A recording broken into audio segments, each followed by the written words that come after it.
샬롬, 류 선생의 구속사 천국열차 출애굽기 편입니다. 유도순 목사님의 출애굽기 파노라마 낭독하는 시간을 갖겠습니다. 1장 생육하고 번성케 하신 하나님. 요절 1장 7절 이스마엘 자손은 생육이 중다하고 번식하고 창성하고 강대하여 온 땅에 가득하게 되었더라. 야곱이 거느리고 애굽으로 내려간 권속이 70이었더라 합니다. 이 적은 무리, 즉 한 가문이 4대, 창세기 15장 16절 만에 생육이 중다하고 번식하고 창성하고 강대하여 온 땅에 가득하게 되었더라 하고 한 민족으로 번성하게 됩니다. 여기에는 하나님의 섭리와 계획하심이 있었기 때문입니다. 그런데 바로는 번성하는 것을 두려워한 나머지 남자애든 죽이라, 남자가 나가든 하수에 던지라 하고 발악적으로 저지하려고 합니다. 이처럼 죽이고 멸망시키려는 것이 사탄의 본성입니다. 사탄의 파괴 공작은 계시록에 가서 멸망당할 때까지 계속될 것입니다. 그러나 학대를 받을수록 더욱 번식하고 창성했다고 말씀합니다. 그러므로 1장의 주제는 생육하고 번성케 하신 하나님이 됩니다. 이를 두 단원으로 나누어 상고하겠습니다. 첫째 단원 1절에서 7절 70인이 땅에 가득하게 번성함. 둘째 단원 8절에서 22절 이를 대적하는 바로. 자, 첫째 단원 1절에서 7절 70인이 땅에 가득하게 번성함.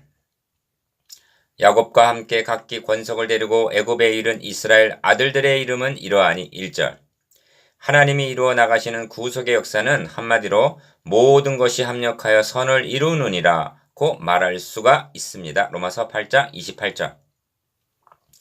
사도 바울이 모든 것이라고 말을 할 때는 좋은 것보다는 나쁜 것을 더 염두에 두었을 것이 분명합니다. 왜냐하면 좋은 것을 가지고 선을 이룬다는 것은 쉬운 일이지만 나쁜 것을 합력하여 선을 이룬다는 것은 하나님만이 하실 수 있기 때문입니다. 출애굽기는 야곱이 거느리고 애굽으로 내려간 11명, 요셉은 이미 애굽에 있고 그 11명의 아들들의 이름으로 시작이 됩니다. 우리는 창세기를 통해서 야곱이 12명의 아들들을 어떤 경로로 얻게 되었는가를 알고 있습니다. 그것은 결코 자랑할 만한 가문은 못 되었던 것입니다. 그런데 출애굽기에서 이를 언급함으로 시작하고 있는 의도가 무엇일까요? 첫 번째, 세상의 천한 것들을 들어서 이루심을 보여주고 있습니다. 그러므로 자랑할 자가 없습니다. 두 번째, 약하고 보잘것없는 소수의 무리가 하나님의 섭리하심으로 번성하게 되어 강한 자가 되었음을 나타내기 위해서입니다. 세 번째, 보다 중요한 것은 야곱의 12아들을 이스라엘의 12족장으로 삼으셔서 이루어 나가시는 구속사역을 계시하시기 위해서인 것입니다. 우리가 믿는 하나님은 참으로 모든 것을 합력하여 선을 이루시는 하나님이십니다. 번성케 하시는 하나님의 의도. 야곱의 자손이 이처럼 번성할 수 있었던 것은 야곱을 애굽으로 내려보내면서 두려워 말라 내가 거기서 너로 큰 민족을 이루게 하리라.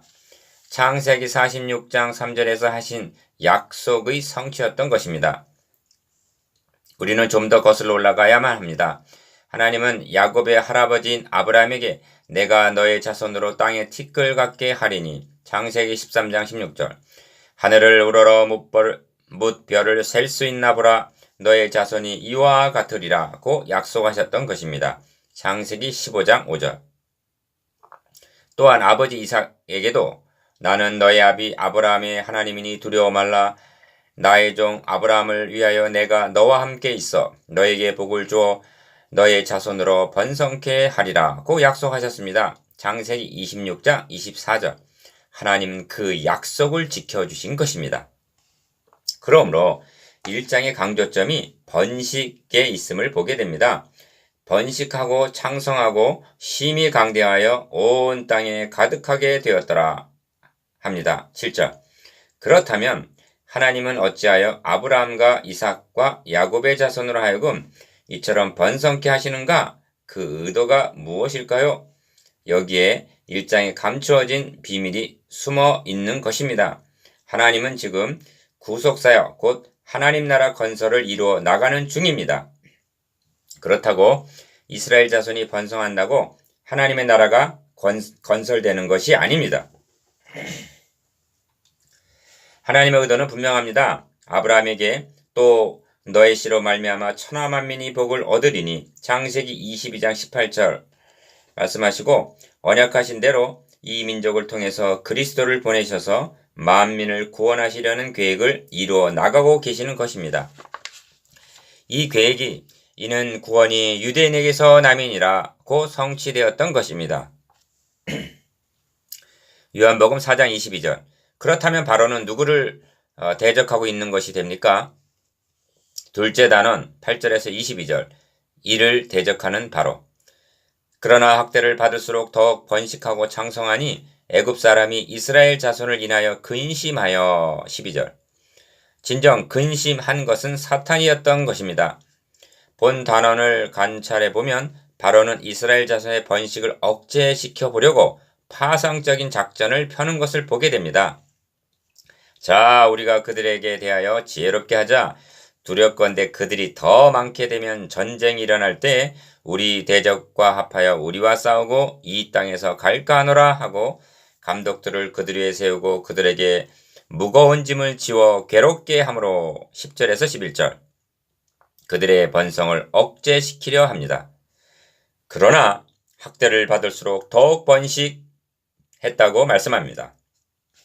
하나님의 역사는 학대를 받을수록 더욱 번식하고 창성해지는 역사였습니다. 첫 번째 작전은 실패로 돌아갑니다.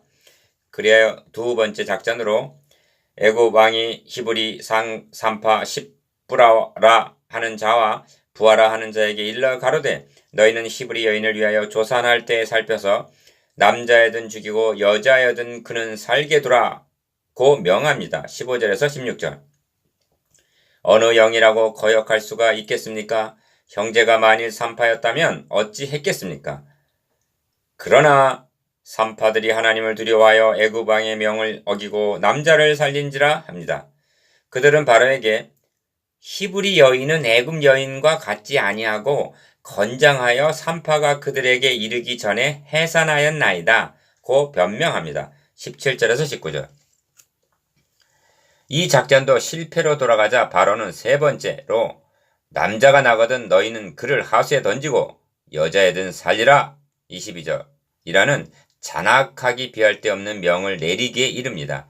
이는 구속사의 맥락에서 보면 사탄의 일관된 작전임을 알 수가 있습니다. 첫 번째 가인이 아벨을 쳐 죽인 것을 시발로 하여 두 번째 이스마엘이 이삭을 핍박하고 세 번째 에서가 야곱을 죽이려 하고 네 번째 사울이 다윗을 죽이려 하고 다섯 번째 아달랴가 왕의 씨를 진멸하고 열왕기하 11장 1절 여섯 번째 급기야 헤롯이 베들레헴 영화를 학살하게 되고 일곱 번째 종래는 그리스도를 십자가에 못 박음으로 그 절정을 보게 되는 것입니다. 그러므로 바로의 행위는 하나님을 대적한 것이요 궁극적으로는 그리스도를 보내시려는 하나님의 계획을 파괴하려는 사탄의 하수인 노릇을 했던 것입니다. 그런데 히브리 산파들은 바로 편에 서지 아니하고 하나님 두려운 줄 알고 하나님의 편에 서므로 하나님이 그 산파들에게 은혜를 베푸시고 하나님이 그들의 집을 왕성케 하셨다고 말씀합니다. 20절에서 21절 바로를 위하여 하나님을 위하여 여기에 주목할 만한 말이 있는데 바로는 이스라엘 자손들을 학대하면서 그들을 동원하여 바로를 위하여 국고성 비동과 라암셋을 건축하게 했다는 것입니다. 11절 하나님께서 이스라엘을 창성케 하심은 하나님을 위하여 하나님 나라 건설에 쓰시기 위해서였습니다. 그런데 바로는 바로를 위한 종으로 붙들어 두려는 것입니다. 국고성을 건축하게 했다는 것은 다름이 아니라 하나님을 대적하기 위한 군수품 창고였던 것입니다. 1장에서 바로는 하나님을 대적하는 사탄의 대리자로 등장합니다. 하나님은 다음 장에서 바로와 대결할 하나님의 대리자로 모세를 준비하심을 보게 됩니다. 생육하고 번성케 하신 하나님이라는 주제를 구속사의 맥락에서 고찰해 보면 첫 번째, 인류의 시조에게 주셨던 축복이었습니다. 두 번째, 홍수 심판 후에 노아에게 주신 축복입니다. 창세기 9장 1절. 세 번째, 아브라함을 택하여 주신 축복입니다. 창세기 12장 2절. 네 번째, 그런데 좋은 포도 맺기를 바랐더니 들포도를 맺혔도다고 단식합니다. 이사야 5장 2절. 그러나 하나님은 이 축복을 포기하시지 않고 성취하시고야 맙니다. 내가 진실로 너에게 이르노니 한 알의 밀이 땅에 떨어져 죽지 아니하면 한 알 그대로 있고 죽으면 많은 열매를 맺느니라. 요한복음 12장 24절이라고 하신 예수 그리스도의 구속으로 말미암아 천하 만민이 복을 받게 되는 번성으로 성취되는 것입니다. 이들이 영적인 아브라함의 자손이며 영적 이스라엘인 것입니다. 하나님께서 이처럼 번성케 하시려는 최종적인 목적은 잃어버린 하나님의 백성을 찾으셔서 하나님의 나라를 건설하시는 데 있습니다.